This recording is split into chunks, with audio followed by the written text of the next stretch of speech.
अस्सलामुअलैकुम नाजरीन, SS news में वहाँ भली कार मां आहियां फराशा। नाजरीन, हैदराबाद में निगरान वज़ीर आला सिंध रिटायर्ड जस्टिस मकबूल बाकिर जो सिविल अस्पताल जो अचानक दौरो इंतज़ामिया में थरथलो पइजी वियो। उन हवाले सां वधीक तफ़सील ॿुधाइण लाइ टेलीफोन लाइन ते मौजूद आहे ब्यूरो चीफ साकिब कुबर। जी साकिब, छा तफ़सील आहिनि? ॿुधाईंदो त निगरान वज़ीर आला सिंध जस्टिस रिटायर मकबूल बाकिर जो सिविल अस्पताल लाल बत्ती जो दौरो कयो आहे।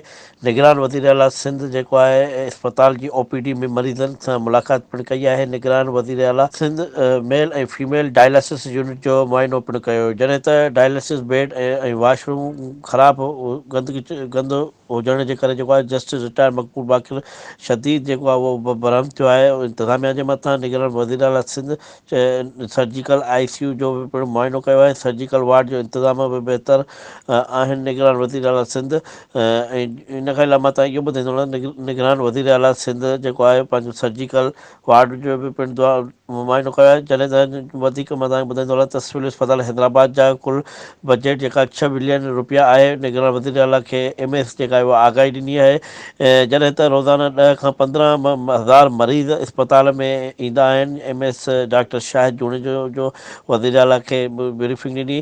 निगरान वज़ीर आला सिंध सिविल अस्पताल हैदराबाद जी एमरजेंसी जो बि दौरो पिणु कयो आहे। निगरान वज़ीर आला सिंध सिविल अस्पताल हैदराबाद जी फार्मेसी जो दौरो पिणु कयो आहे। फार्मेसी में सफ़ाई जो नाक़िस इंतिज़ाम ते निगरान वज़ीर आला सिंध मकबूल बाकिर जेको आहे उहो सख़्तु कावड़ जो इज़हार पिणु कयो आहे। ऐं निगरान वज़ीर आला सिंध मेडिकल सुप्रीडेंट डॉक्टर शाहिद जूणे जे मथां जेको आहे उहो सख़्तु कावड़ कई आहे।